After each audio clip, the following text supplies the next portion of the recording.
La amarga pasión de nuestro Señor Jesucristo por Ana Catalina Emmerich.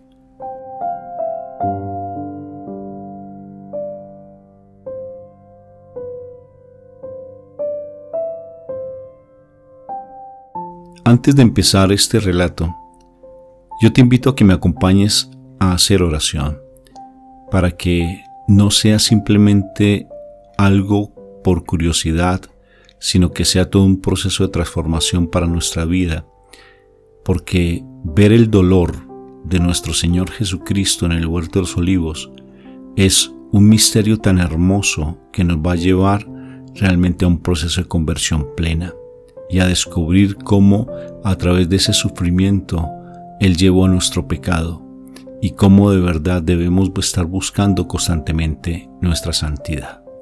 Empezamos invocando a la Santísima Trinidad por la señal de la Santa Cruz de nuestros enemigos. Líbranos, Señor Dios nuestro, en el nombre del Padre, del Hijo y del Espíritu Santo. Amén.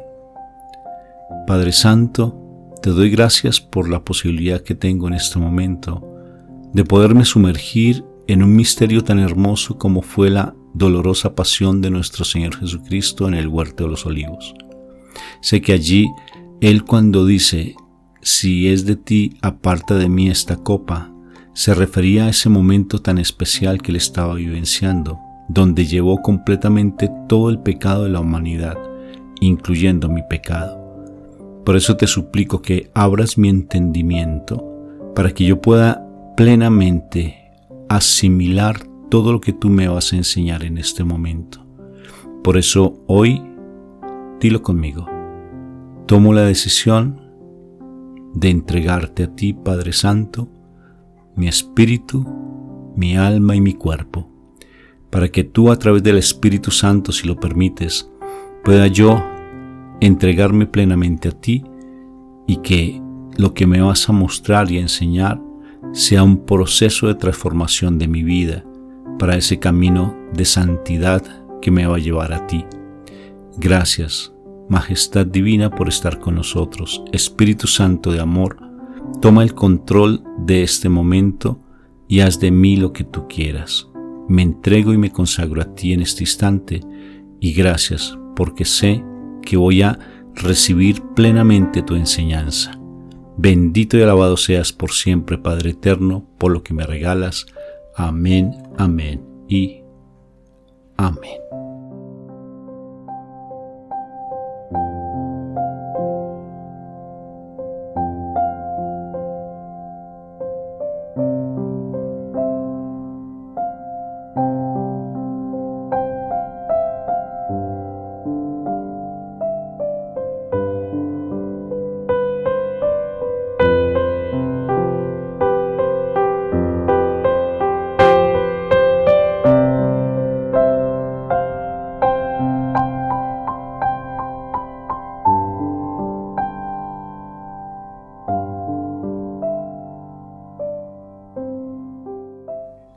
Jesús en el Monte de los Olivos.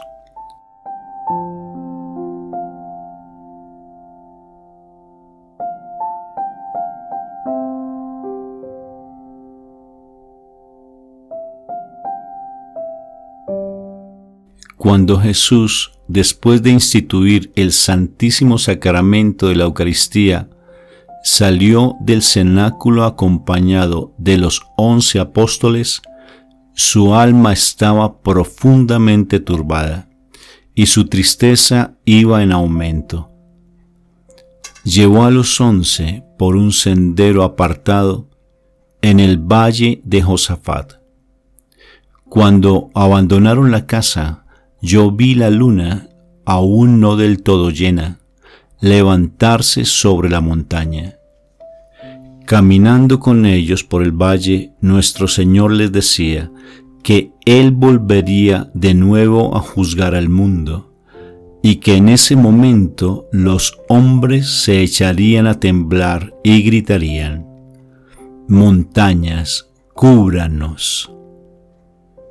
Sus discípulos no comprendían sus palabras y creyeron que la debilidad y la fatiga lo hacía delirar. También les dijo: esta noche seréis escandalizados por mi causa, pues está escrito: heriré al pastor y a sus ovejas serán dispersadas, pero cuando resucite los precederé a Galilea.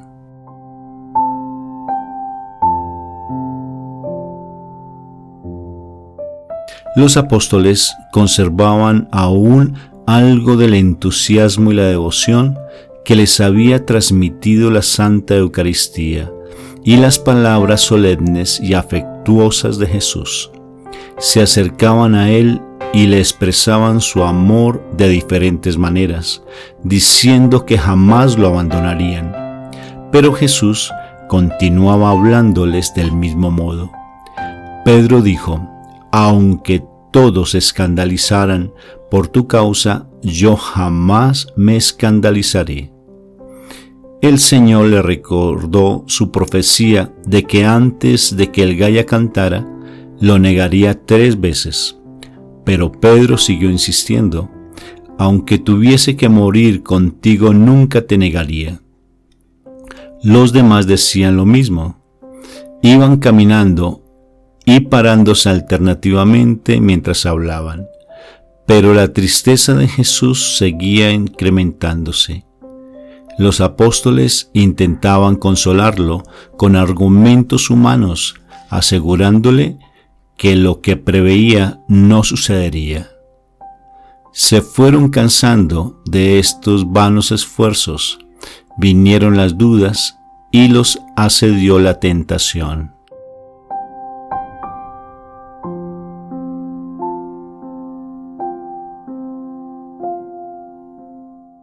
Atravesaron el torrente Cedrón, no por el puente por donde unas horas antes más tarde sería conducido preso Jesús, sino por otro, pues habían dado un rodeo. Getsemaní, a donde se dirigían, estaba a media legua del cenáculo. Desde este hasta la gran puerta del valle de Josafat había 1/4 de legua, y otro tanto desde allí hasta Getsemaní. El lugar llamado Getsemaní, donde Jesús había pasado algunas de las últimas noches con los discípulos, era un gran huerto, rodeado por un seto, aunque únicamente crecían en él algunos árboles frutales y flores. Fuera de él había unas pocas edificaciones abandonadas. Los apóstoles y algunas otras personas tenían una llave de este huerto, y era utilizado por ellos a veces como lugar de recreo y otras de oración. Se habían hecho en él algunas chozas de rama. 8 de los apóstoles, a los cuales se unieron más tarde otros discípulos que estuvieron habitando en ellas. El huerto de los olivos estaba separado del de Getsemaní por un camino, tenía libre acceso y estaba cercado solo por una tapia baja. Era más pequeño que el huerto de Getsemaní. El huerto de los olivos disponía de grutas, terrazas y muchos olivos, y no ofrecía lugares muy a propósito para orar o meditar. Jesús se encaminó a la parte más salvaje de ese huerto.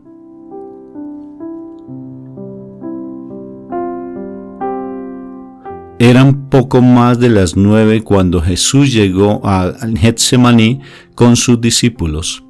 La luna había salido y ya iluminaba el cielo, aunque la tierra estaba completamente oscura. Jesús estaba cada vez más triste y advertía a los apóstoles de la proximidad del peligro. Estos se sentían sobrecogidos y Jesús dijo a 8 de los que le acompañaban que se quedasen en Getsemaní. Mientras él iba a rezar, llevó consigo a Pedro, Juan y Santiago, y con ellos entró en el huerto de los olivos. No hay palabras para describir la pena que oprimía su alma, pues el tiempo de la prueba se acercaba. Juan le preguntó cómo él, que se había mostrado siempre tan sereno, podía estar tan abatido. Mi alma tiene tristeza de muerte, respondió Jesús. Y por todos lados veía acercarse la angustia y la tentación, como nubes cargadas de terribles prefiguraciones.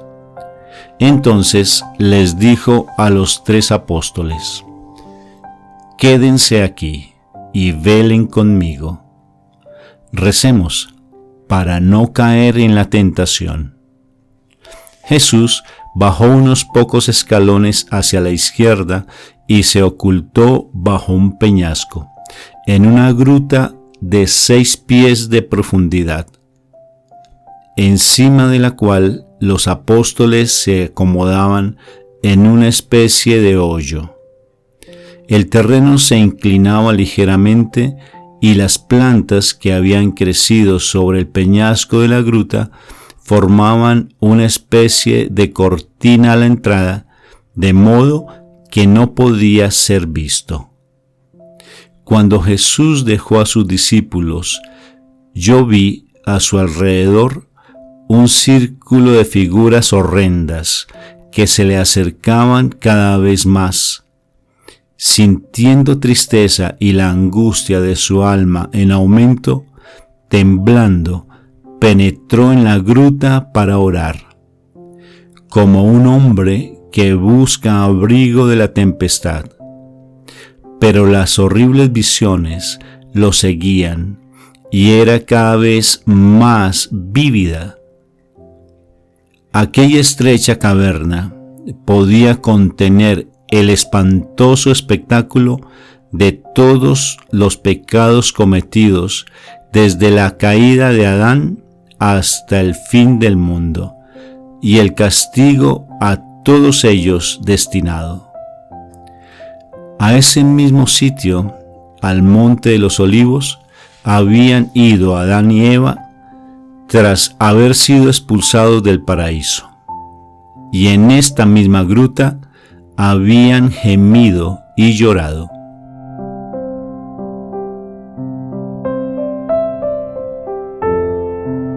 Sentí como Jesús, al entregarse a la divina justicia en pago de nuestros pecados, de algún modo retornara al seno de la Santísima Trinidad.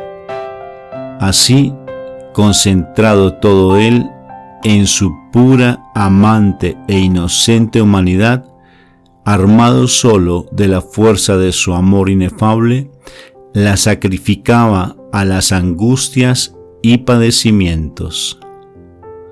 Postrado en tierra, sumergido en un mar de tristeza, todos los pecados del mundo se le aparecían bajo diferentes maneras en toda su auténtica deformidad. Él los tomó todos sobre sí y ofrecióse en oración a la justicia de su Padre Celestial para pagar esa terrible deuda. Pero Satanás, entronizado en medio de todos estos horrores, con diabólica alegría dirigía su furia contra Jesús y, mostrando ante sus ojos visiones cada vez más espantosas, gritaba a su adorable humanidad: ¿también vas a tomar esto sobre ti? ¿Sufrirás tú su castigo? ¿Estás listo para pagar por todo esto? Y entonces se abrió el cielo, y de él surgió un rayo semejante a una vía luminosa. Era una procesión de ángeles que bajaban hasta Jesús, y vi cómo lo consolaban y fortalecían. El resto de la gruta permanecía lleno de las horrendas visiones de nuestros crímenes. Jesús los tomó todos ellos sobre sí, Pero su adorable corazón, rebosante del más santo perfecto de amor de Dios y de los hombres, se ahogaba bajo el peso de tanta abominación. Cuando esa multitud de iniquidad pasó sobre su alma como un océano, Satanás puso ante él, como en el desierto, innumerables tentaciones. Se atrevió incluso a presentarle contra él una serie de acusaciones diciéndole: ¿cómo? Tú que no eres tan puro, ¿quieres tomar todo esto sobre ti? Entonces, con infernal imprudencia, lo culpaba de imaginarios crímenes, le reprochaba las faltas de sus discípulos, los escándalos que ellos habían provocado, la perturbación que habían causado en el mundo. Renunciando a los usos antiguos, ningún fariseo, ni siquiera el más hábil y severo, podía haber superado a Satanás. Atribuyó a Jesús haber sido el causante de la degollación de los inocentes, así como de los padecimientos de sus padres en Egipto, no haber salvado a Juan el Bautista de la muerte, el haber desunido familias y protegido a hombres infames, haberse negado a curar a muchos enfermos, haber perjudicado a los habitantes de Gergesa, permitiendo a los poseídos por el diablo entrar en sus tinas, y a los demonios precipitar sus cerdos hacia el mar, haber abandonado a su familia, dilapidado los bienes de sus prójimos.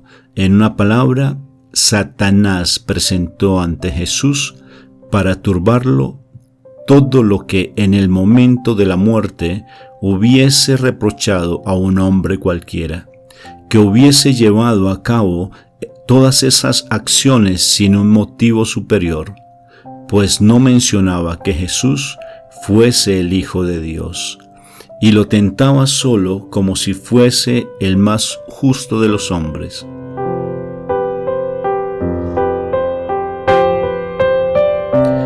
Nuestro divino Salvador permitió hasta tal punto que su humanidad predominara sobre su divinidad, que sufrió todas las tentaciones que asaltan al hombre justo en el momento de la muerte, concernientes al mérito de sus buenas obras.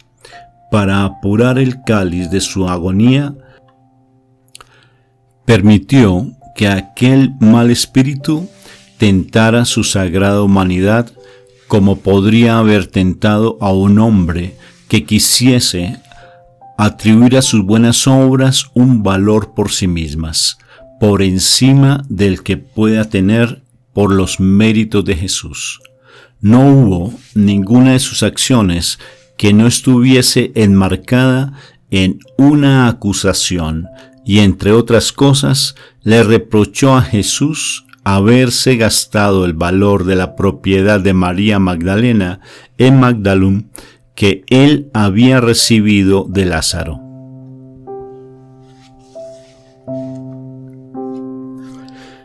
Entre los pecados del mundo que pesaban sobre el Salvador, vi también los míos. Del círculo de tentaciones que rodean a nuestro Señor, vi venir hacia mí todas mis culpas. Durante todo este tiempo no aparté los ojos de mi esposo celestial. Con él gemía y lloraba, y con él me volvía hacia el consuelo de los ángeles. Ay, nuestro amado Señor se retorcía como un gusano bajo el peso de su angustia y sus sufrimientos, mientras Satanás le hacía estas acusaciones. Apenas podía yo refrenar mi cólera, pero Cuando habló de la venta de la propiedad de Magdalena, no pude contenerme y le dije: ¿cómo te atreves a reprocharle como un crimen la venta de esa propiedad? Yo misma he visto al Señor gastar esa cantidad que le dio Lázaro en obras de misericordia y rescatar a 28 pobres de prisión por deudas en Tersa.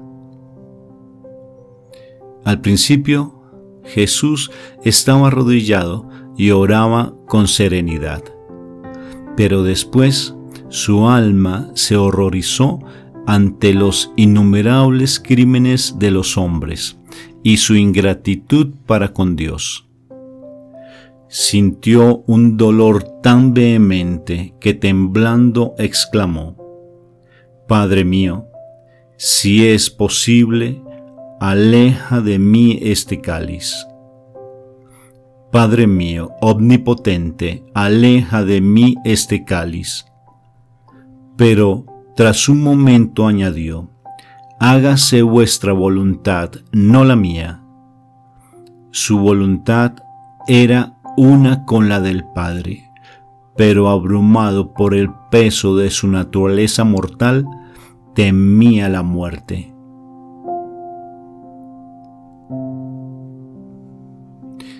Yo vi la caverna donde él estaba de rodillas, llena de formas espantosas. Vi todos los pecados, toda la maldad, todos los vicios, todos los tormentos, todas las ingratitudes que oprimían al Salvador. El espanto de la muerte, el terror que sentía como hombre ante los padecimientos de la expiación. Asediaban su divina persona bajo pavorosos espectros.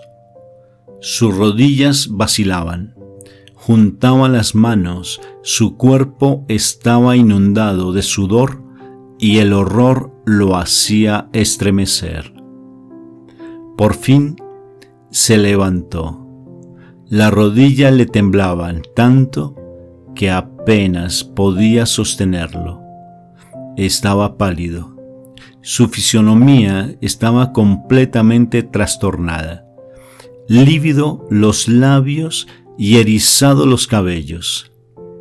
Eran cerca de las 10, cuando se puso de pie y tambaleándose, dando traspiés a cada paso, bañado en sudor frío, se dirigió hacia donde estaban los 3 apóstoles. Fue ascendiendo como pudo desde la gruta hasta donde estaban ellos, rendidos de fatiga, de tristeza y de inquietud, se habían quedado dormidos. Jesús iba a buscarlos como un hombre angustiado cuyo terror lo lleva junto a sus amigos, pero también como el buen pastor que, consciente de la cercanía de un peligro, visita a su rebaño amenazado. Pues Jesús no ignoraba que también ellos sufrían la angustia y la tentación.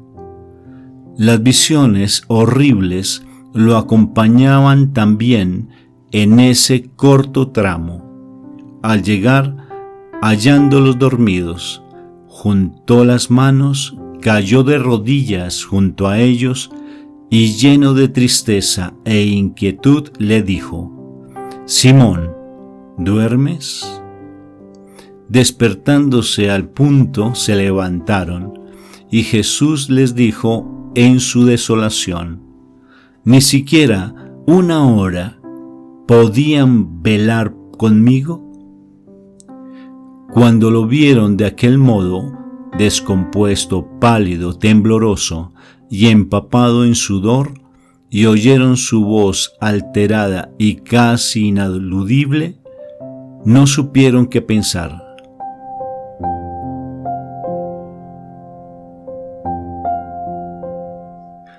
Y si no hubiese llegado a ellos rodeado por un halo de luz radiante, no lo hubiesen reconocido.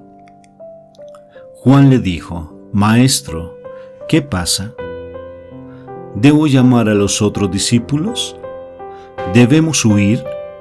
Jesús le respondió: si pudiese vivir, predicar y curar todavía durante 33 años más, no me bastaría para cumplir con lo que tengo que hacer de hoy a mañana. No llames a los otros 8. Los he dejado allí porque no podrían verme en esta miseria sin escandalizarse. Caerían en tentación, olvidarían lo que ha pasado y dudarían de mí. Vosotros habéis visto al Hijo del Hombre transfigurarse, así que también podéis verlo en la oscuridad y en el naufragio de su espíritu. Pero velad y orad para no caer en la tentación, porque el espíritu está presto, pero la carne es débil. Con estas palabras se refería tanto a él como a ellos.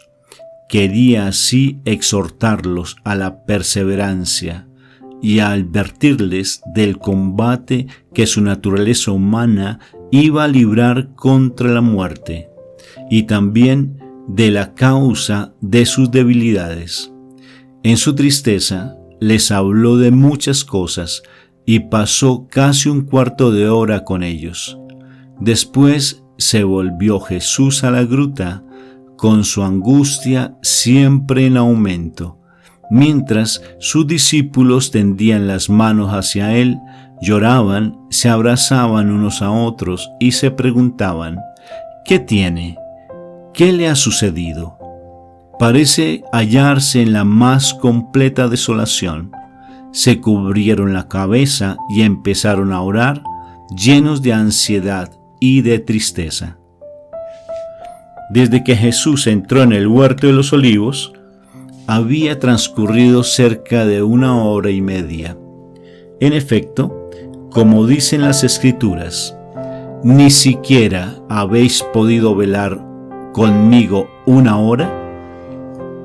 Aunque estas palabras no deberían tomarse literalmente, ni aplicar nuestra manera de contar el tiempo, los 3 apóstoles que estaban con Jesús habían orado primero y luego se habían quedado dormidos, tras caer en la tentación de la falta de confianza en Dios.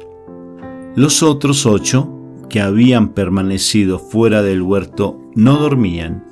La tristeza y el sufrimiento que encerraban las últimas palabras de nuestro Señor Jesús habían llenado sus corazones de funestos presagios y erraban por el monte de los olivos buscando algún lugar donde esconderse en caso de peligro. En la ciudad de Jerusalén se veía poca actividad. Los judíos estaban en sus casas, ocupados en los preparativos de las fiestas.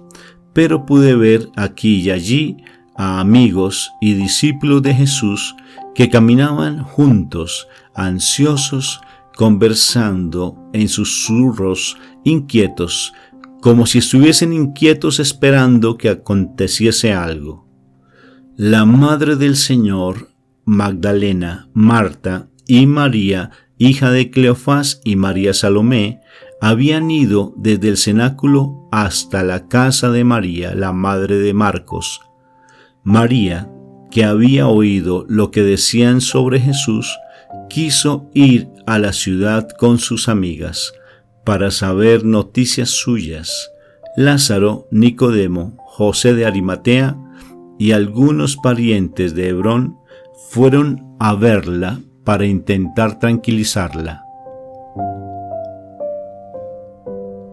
Pues habiendo tenido conocimiento de las terribles predicciones de Jesús en el cenáculo, habían ido a informarse a casa de los fariseos y conocidos suyos, y no habían oído que se preparase nada contra nuestro Señor.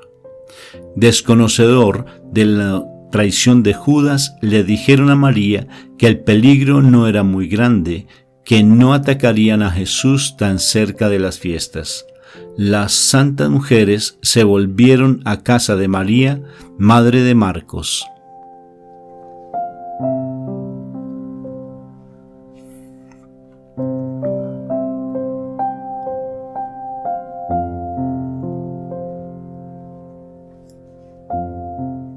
Cuando Jesús volvió a la gruta sin el menor alivio para su sufrimiento, se posternó con el rostro contra la tierra, los brazos extendidos, y rogó al Padre Eterno. Su alma sostuvo una nueva lucha que duró 3/4 de hora. Los ángeles bajaron para mostrarle una serie de visiones, todos los padecimientos que había de padecer para expiar el pecado. Presentaron ante sus ojos la belleza del hombre a imagen de Dios antes de su caída, y cuánto lo había desfigurado y alterado ésta. Vio el origen de todos los pecados en aquel de Adán, la significación y la esencia de la concupiscencia, sus terribles efectos sobre la fuerza del alma humana, y también la esencia y la significación de todas las penas para castigar la concupiscencia. Le mostraron cuál debía ser el pago que diera a la divina justicia, y que juntos padecería su cuerpo y su alma para cumplir todas sus penas, toda la concupiscencia de la humanidad. La deuda del género humano debía ser satisfecha por la naturaleza humana exenta de pecado del Hijo de Dios. Los ángeles le enseñaron todas estas cosas bajo diversas formas, y yo entendía todo lo que decían, aunque no oía sus voces. Ningún lenguaje puede expresar el dolor y el espanto que inundaron el alma de Jesús a la vista de estas terribles expiaciones. Su sufrimiento fue tan grande que un sudor de sangre empezó a brotar de todos los poros de su cuerpo. Mientras la adorable humanidad de Cristo estaba sumergida en esta inmensidad de padecimiento, los ángeles parecieron tener un momento de compasión. Hubo una pausa y yo noté que deseaban ardientemente consolar a Jesús, por lo que oraron ante el trono de Dios. Hubo un instante de lucha entre la misericordia y la justicia de Dios y el amor que se sacrificaba a sí mismo. Se me permitió ver una imagen de Dios, pero no como tantas veces sentado en un trono, sino en una forma luminosa. Yo vi la naturaleza divina del Hijo en la persona del Padre, como si hubiese sido apartado de su seno. El Espíritu Santo que procedía del Padre y del Hijo estaba, por decir así, entre ellos, y sin embargo los tres no eran más que un solo Dios. Pero todas estas cosas son imposibles de explicar.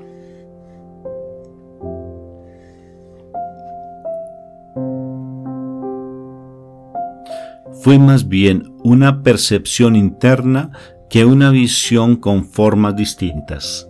Me pareció que la divina voluntad de nuestro Señor se retiraba del Padre para que fuera su sola humanidad la que cargara con todo su padecimiento, como si la voluntad humana de Jesús le impidiera a su Padre que se alejara de él.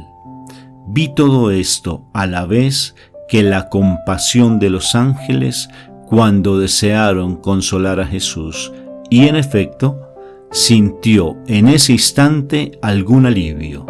Entonces todo desapareció y los ángeles abandonaron al Señor, cuya alma iba a sufrir nuevos asaltos. Cuando nuestro Redentor en el Monte de los Olivos quiso poner a prueba y dominar la violenta tanta repugnancia de la naturaleza humana hacia el dolor y la muerte, que no es más que una porción de todos los padecimientos que le fue permitido al tentador ponerle a prueba, como lo hace con cualquier hombre que quiere sacrificarse por una causa santa. En la primera parte de la agonía, Satanás le mostró al Señor la enormidad de la deuda que debía satisfacer y llevó su maldad hasta buscar culpas en los actos del propio Salvador. En la segunda parte de la agonía, Jesús vio en toda su amplitud y amargura el padecimiento expiatorio requerido para satisfacer a la justicia divina. Esto le fue presentado por los ángeles, pues no corresponde a Satanás enseñar que la expiación es posible. El padre de la mentira y de la desesperación no puede presentar los frutos de la misericordia divina. Habiendo salido victorioso Jesús de todos los asaltos por su entera y absoluta sumisión a la voluntad del Padre, una nueva sucesión de horribles visiones le fue presentada. La duda y la inquietud que el hombre, a punto de ser un gran sacrificio, siempre experimenta, asaltaron el alma del Señor, que se hizo a sí mismo esta terrible pregunta: ¿qué resultará de este sacrificio? Y el más espantoso panorama desplegado ante sus ojos vino a llenar de angustia su amante corazón.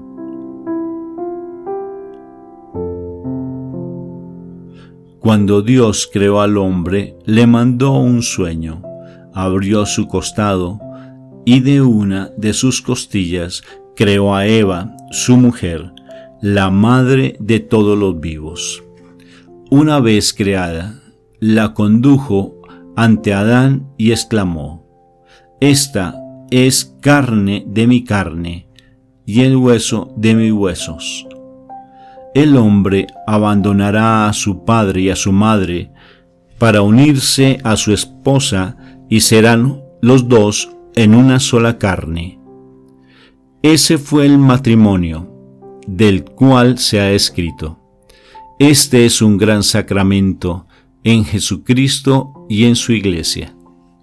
Jesucristo, el nuevo Adán, también quería que sobre él viniese el sueño, el de su muerte en la cruz, y que de su costado abierto surgiera la nueva Eva, su esposa virginal, la Iglesia, madre de todos los vivos, y quería darle la sangre de su redención, el agua de la purificación y su espíritu, las tres cosas que dan testimonio sobre la tierra. Quería darle los santos sacramentos para que fuera una esposa pura, santa y sin tacha. Él quería ser su cabeza y nosotros seríamos los miembros sometidos a la cabeza, el hueso de sus huesos, la carne de su carne. Al tomar la naturaleza humana para sufrir la muerte con nosotros, abandonó también a su padre y a su madre, y se unió a su esposa la Iglesia, y llegó a ser con ella una sola carne, alimentándola con el adorable sacramento de la Eucaristía, mediante el cual se une continuamente con nosotros. Quería permanecer en la tierra con su Iglesia hasta reunirnos a todos en su seno por medio de él, y le dejó dicho: «Las puertas del infierno no prevalecerán contra ella».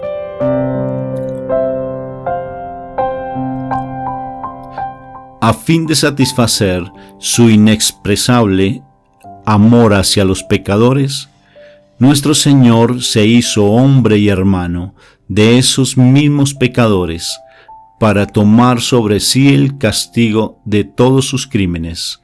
Él había contemplado con terrible sufrimiento la inmensidad de la deuda humana y los padecimientos que debía satisfacer de ella. Se había entregado gustoso como víctima expiatoria de la voluntad del Padre. Sin embargo, ahora veía los futuros combates, las heridas y los dolores de su esposa celestial.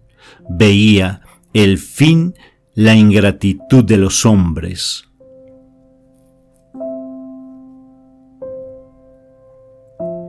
El alma de Jesús contempló todos los padecimientos futuros de sus apóstoles, de sus discípulos y de sus amigos.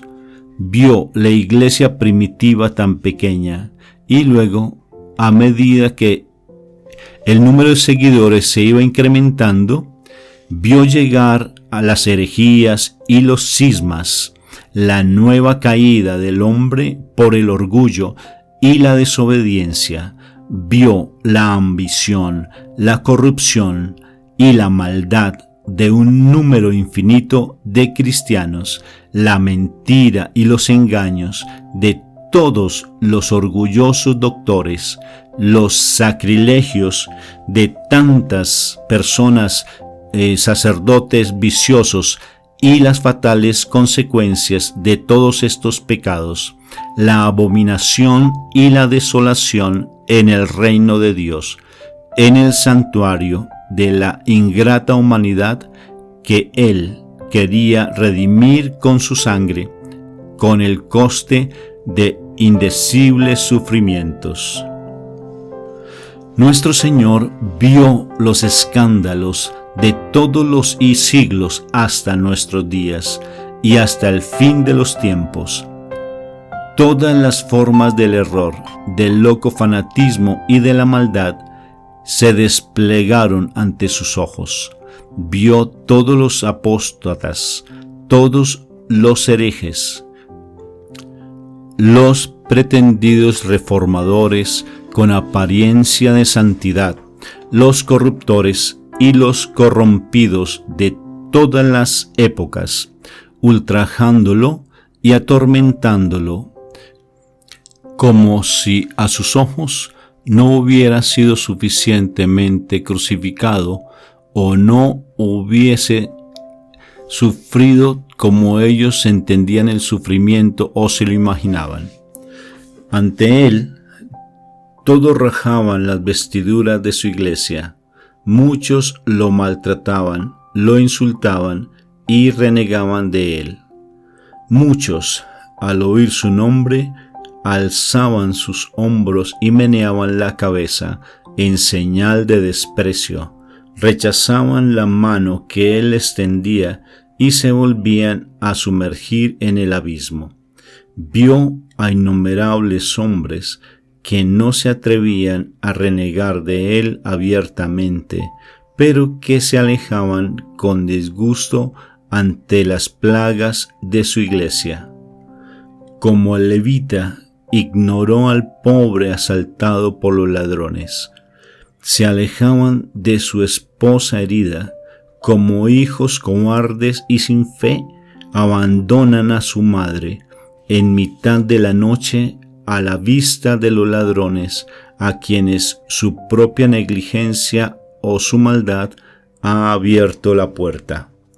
Vio todos esos hombres tantas veces alejados de la verdadera viña y tendidos entre los racimos silvestres, y otras tantas como un rebaño extraviado, abandonado a los lobos, conducido por mercenarios a los malos pastos, y negándose en cambio a entrar en el rebaño del buen pastor que da su vida por sus ovejas. Todos ellos erraban sin patria en el desierto, entre tormentas de arena. Estaban determinantemente obstinados en no ver su ciudad edificada sobre la montaña, donde no podía esconderse. la casa de su esposa, su iglesia erigida sobre la roca junto a la cual había prometido permanecer hasta el final de los tiempos, edificaban sobre la arena chozas que continuamente hacían y deshacían, pero en las cuales no había ni altar ni sacrificio. Colocaban veletas sobre los tejados y sus doctrinas cambiaban con el viento. Por eso se enfrentaban unos a otros. No podían entenderse porque jamás mantenían una posición fija. Con frecuencia destruían sus chozas y lanzaban las ruinas contra la piedra angular de la iglesia, que siempre permanecía inmutable. Ocupando un lugar preeminente en esas dolorosas prefiguraciones que se mostraban ante el alma de Jesús, vi a Satanás que le arrebataba con violencia a toda multitud de hombres redimidos con su sangre y santificados por la unción de su sacramento. El Salvador vio con amargo dolor toda la ingratitud, toda la corrupción de los cristianos de todos los tiempos, y durante estas visiones el tentador no cesaba de repetirle: ¿estás decidido a sufrir por estos ingratos? Mientras las imágenes sucedían a una velocidad tan vertiginosa que una angustia indecible oprimía su alma. Jesús, el primogénito de Dios, el Hijo del Hombre, se debatía y suplicaba, caía de rodillas, abrumado, y su voluntad humana libraba un combate tan terrible contra su repugnancia, sufrir por una raza tan ingrata que su sudor de sangre empezó a caer de su cuerpo a grandes gotas sobre el suelo. En medio de su amarga agonía, miraba alrededor en busca de ayuda y parecía tomar el cielo, la tierra y las estrellas del firmamento como testigos de su padecimiento. Jesús en su angustia levantó su voz y gritó de dolor. Los 3 apóstoles lo oyeron, se despertaron y quisieron ir con él. Pero Pedro detuvo a Juan y a Santiago diciéndoles: «Quédense aquí, yo voy con él». Lo vi correr y entrar en la gruta exclamando: «Maestro, ¿qué tienes?». Pero a la vista de Jesús, aterrorizado y bañado en su propia sangre, caído bajo el peso de una mortal angustia, se quedó paralizado, presa del horror. Jesús no le respondió e hizo caso omiso de él. Pedro se unió con los otros y les dijo que el Señor no le había respondido y que no hacía más que gemir y suspirar. Su tristeza aumentó, cubriéndose la cabeza y llorando oraron.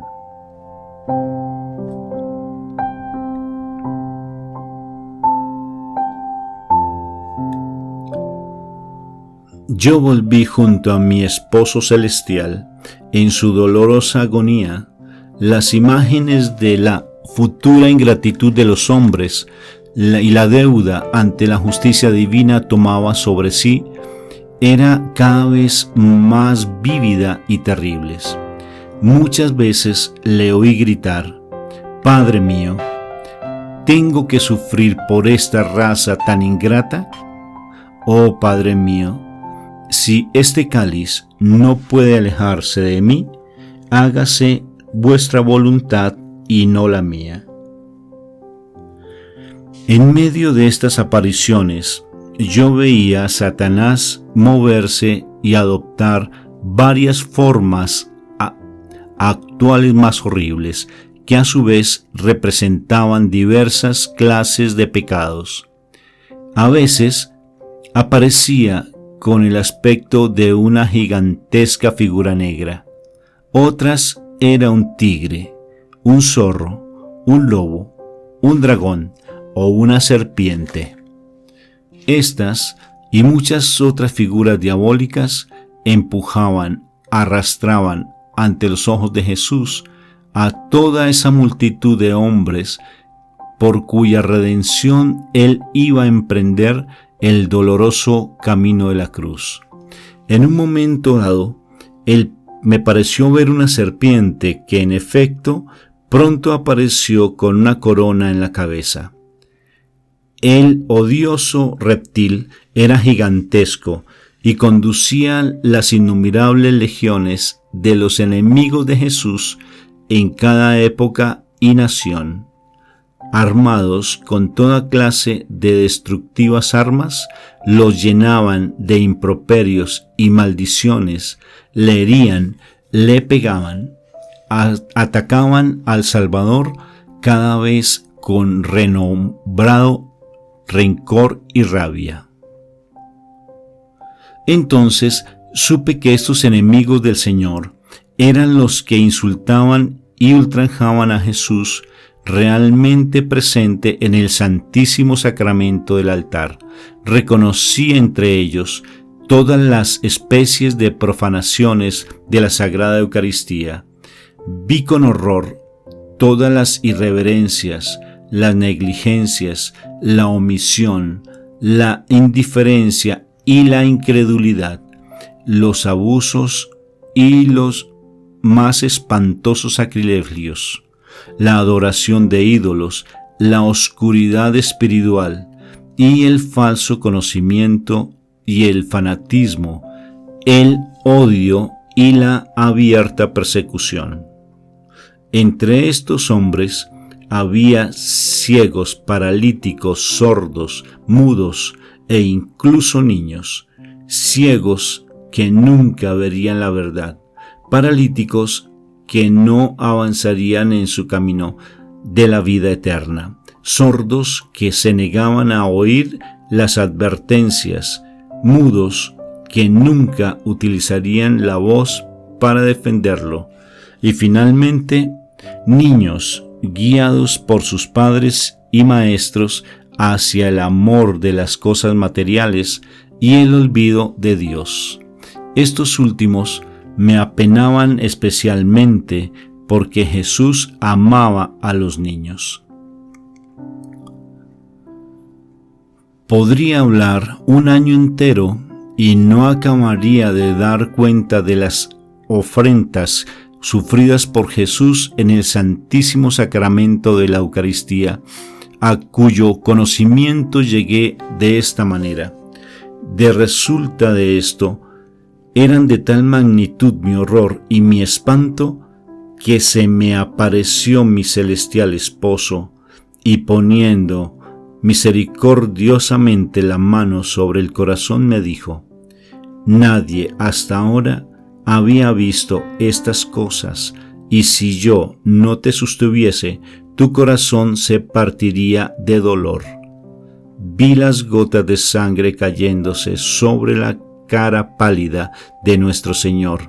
Tenía los cabellos pegados al cráneo y la barba ensangrentada y en desorden, como si se la hubiesen querido arrancar. Tras la visión que acabo de describir, Jesús corrió fuera de la caverna y volvió con sus discípulos, pero trastabillaba al caminar, y su aspecto era de un hombre cubierto de heridas y cargado con un gran peso. Desfallecía a cada paso. Cuando llegó a donde los apóstoles, estos no estaban ya acostados, durmiendo como la primera vez, sino que tenían la cabeza cubierta y estaban arrodillados, en la posición que adopta la gente de ese país cuando está de luto o desea rezar. En esa postura dormitaban, vencidos por la tristeza y la fatiga. Jesús temblando y gimiendo, se acercó a ellos, y ellos se despertaron. Pero cuando lo vieron, a la luz de la luna, de pie delante de ellos, con la cara pálida y ensangrentada, el cabello en desorden y los ojos hundidos, en un primer momento no le reconocieron, pues estaba indescriptiblemente cambiado. Jesús unió sus manos en actitud de ruego, y entonces los apóstoles se levantaron rápido, lo sujetaron por los brazos y lo sostuvieron con amor.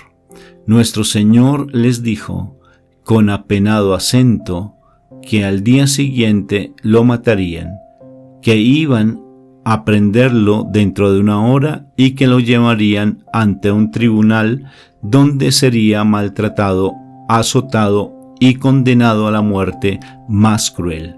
Le rogó que consolasen a su madre y también a Magdalena. Ellos no replicaron, pues no sabían qué decir. Tan grandemente los había asustado su presencia y sus palabras. Por otra parte, aún creían que estaba delirando.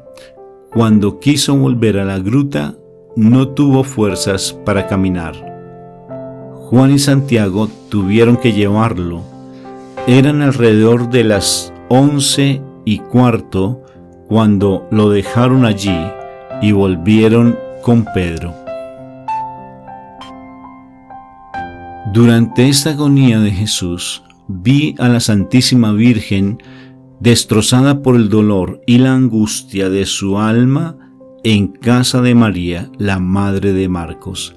Estaba con Magdalena y Magdalena en el jardín de la casa, casi postrada por la pena, todo el cuerpo apoyado en sus rodillas. Varias veces perdió el conocimiento, pues vio espiritualmente muchas escenas de la agonía de Jesús. Había enviado un mensajero a buscar noticias de él, pero no pudiendo esperar su regreso, se fue con Magdalena y Salomé hasta el valle de Josafat. Iba cubierta con un velo y con frecuencia extendía sus brazos hacia el monte de los olivos, pues veía el espíritu a Jesús bañado en sudor de sangre, y padecía que con sus manos extendidas quisiera limpiar la cara de su hijo. Vio estos movimientos interiores de su alma dirigiéndose hacia Jesús, quien pensó en ella y volviendo sus ojos en su dirección como para pedirle ayuda. Vi esta comunicación espiritual entre ambos bajo la forma de rayos que iban del uno al otro. El Señor se acordó también de Magdalena y tuvo piedad de su dolor, y por eso recomendó a sus discípulos que la consolasen, pues sabía que su amor era el más grande después del de su Santa Madre, y había visto lo mucho que sufría por él, y sabía que nunca volvería a ofenderlo.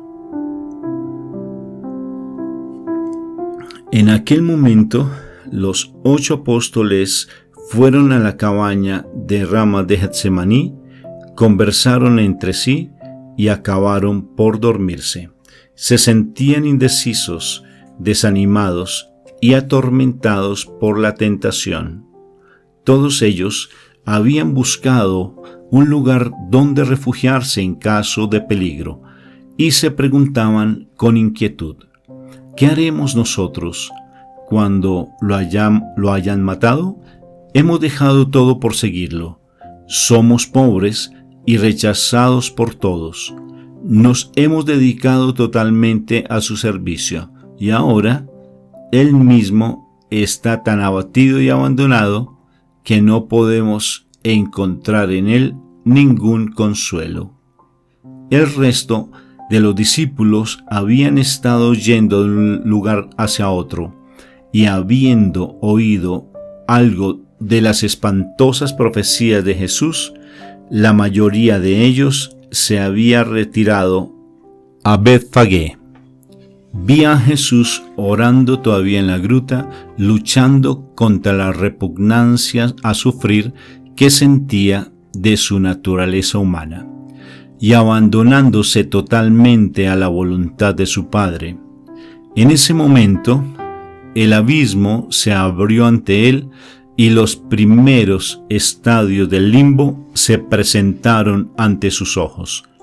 Vio a Adán y Eva, a los patriarcas y profetas, a los justos, a los padres de su madre y a Juan el Bautista, esperando su llegada al mundo inferior con tal intensidad que esta visión fortaleció y reanimó su coraje. Su muerte abriría el cielo a estos cautivos. Su muerte lo libraría de la prisión en la que languidecían esperándolo.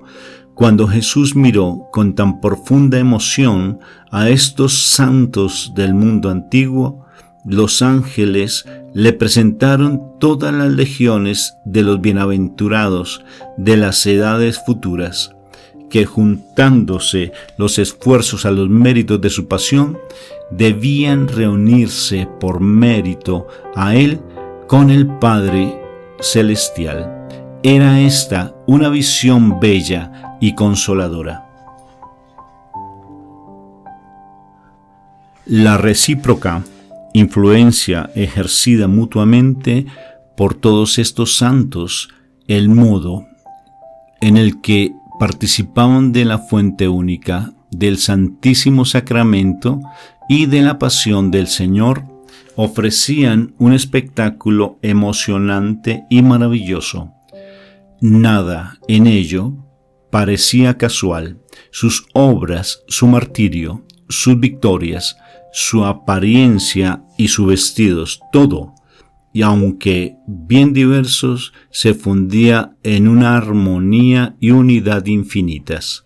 Y esta unidad en la diversidad era producto de los rayos de un sol único, la pasión del Señor, de quien dependía la vida. Él era la luz de los hombres, que brilla en las tinieblas y que las tinieblas no pueden engullir. Pero estas visiones consoladoras desaparecían y los ángeles desplegaron ante él las escenas de su cercana pasión terrenal. Vi con él cada imagen claramente definida, desde el beso de Judas hasta sus últimas palabras sobre la cruz. Vi allí, en una sola visión, todo lo que veo en las meditaciones de la pasión. Y Jesús vio la traición de Judas, la huida de los discípulos, los insultos ante Anás y Caifás, la negación de Pedro, el tribunal de Pilato, los insultos de Herodes, los azotes, la corona de espinas, la condena a muerte, el acarreo de la cruz, el paño de lino de Verónica, la crucifixión, los insultos de los fariseos, el dolor de María, de Magdalena, de Juan, la lanza en su costado y su muerte. En pocas palabras, cada escena de la pasión le fue mostrada en cada minucioso detalle. Él lo aceptó todo voluntariamente, ofreciéndolo todo por amor a los hombres. Él también vio y sintió cada momento de su sufrimiento de su madre, cuya emoción interior con la agonía de su hijo era tan completa que ella se desmayó en brazos de sus amigas. Cuando las visiones de su pasión dolorosa habían acabado, Jesús cayó sobre su cara como un moribundo. Los ángeles desaparecieron. El sudor de sangre corrió más abundantemente y empapó su vestidura. La más profunda oscuridad reinaba en la caverna. vi a un ángel bajar hacia Jesús. Era más alto y distinto, más parecido a un hombre que los que había visto antes. Iba ataviado como un sacerdote y llevaba consigo en sus manos un pequeño cáliz semejante al de la cena. Sobre este cáliz parecía flotar una forma redonda del tamaño de una judía y irradiaba una luz rojiza. El ángel, sin llegar a tocar el suelo con los pies, extendió la mano derecha hacia Jesús, quien se enderezó, y el ángel colocó en su boca este alimento misterioso y le dio a beber del pequeño cáliz luminoso. Después desapareció.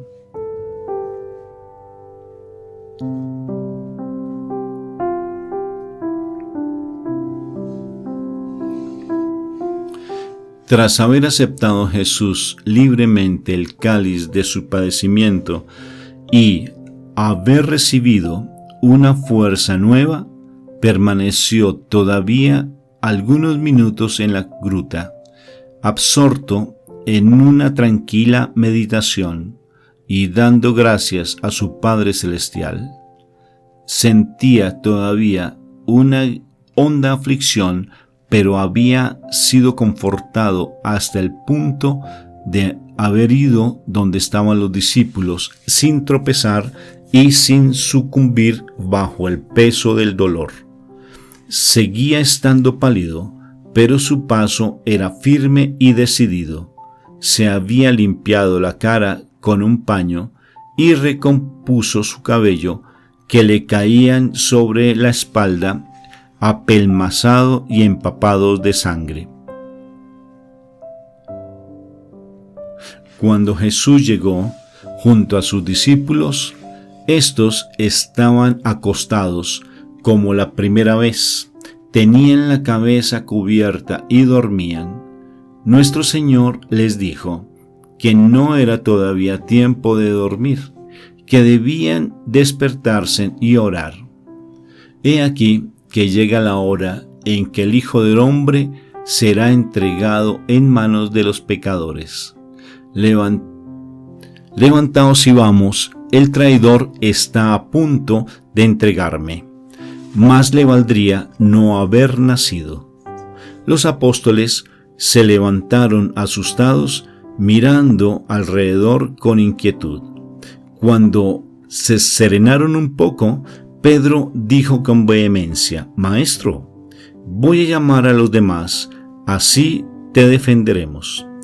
Pero Jesús le señaló algo a lo lejos, en el valle, al lado opuesto del torrente de Cedrón.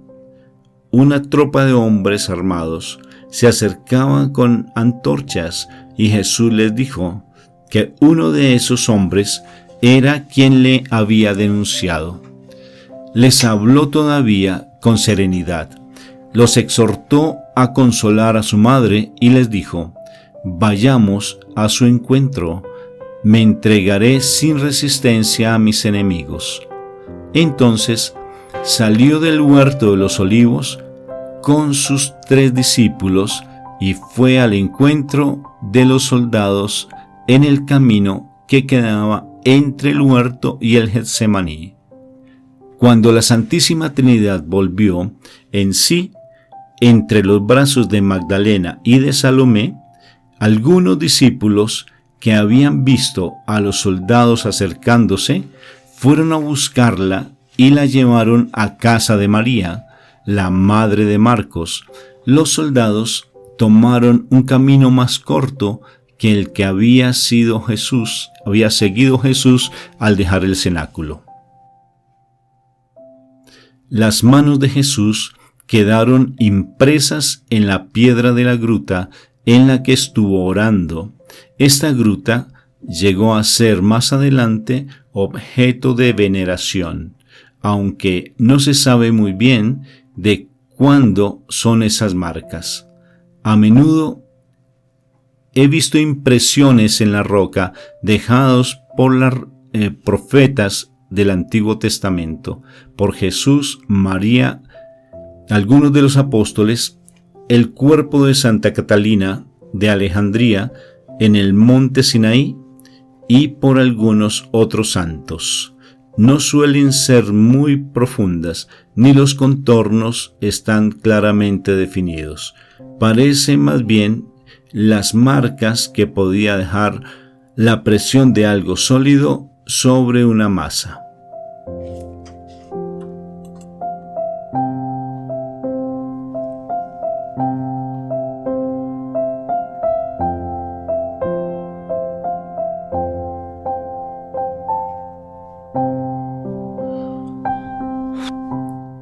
Bien, aquí termina pues este relato. Un relato, como te acabas de dar cuenta, si lo hiciste a conciencia y escuchando cada parte con mucha devoción, es un relato muy fuerte, ¿verdad? Y creo que no alcanza uno a imaginarse todo lo que pudo haber sucedido, pero creo que es bien explícito lo que pasó allí en el Huerto de los Olivos. Si este mensaje llegó a tu corazón, te invito que en este momento te inclines de rodillas y lo que está en tu interior se lo digas a nuestro Padre Dios, empezando por darle gracias por el sacrificio de nuestro Señor Jesucristo y pidiéndole perdón por cada uno de los pecados que en la medida que tú ibas escuchando, el Señor te iba revelando. Dios te bendiga.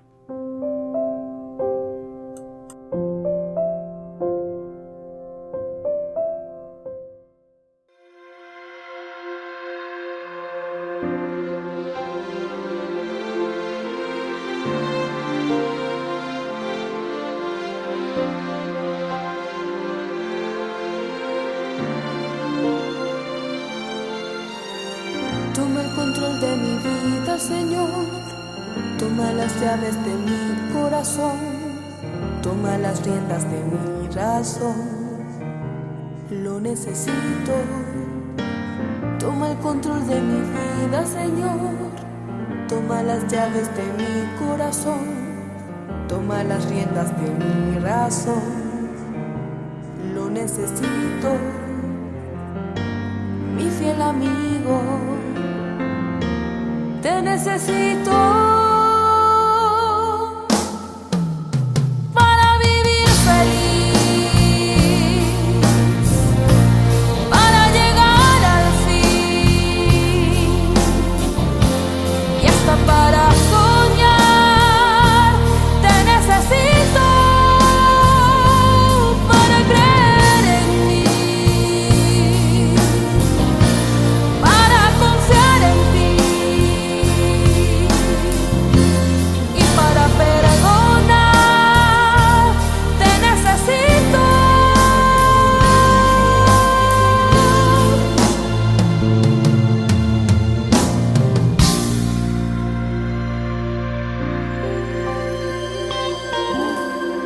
Toma el control de mi vida, Señor. Toma las llaves de mi corazón. Toma las riendas de mi razón. Lo necesito. Mi fiel amigo, te necesito. Te necesité ayer. Te necesito hoy. Te necesitaré siempre.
toma las riendas de mi razón.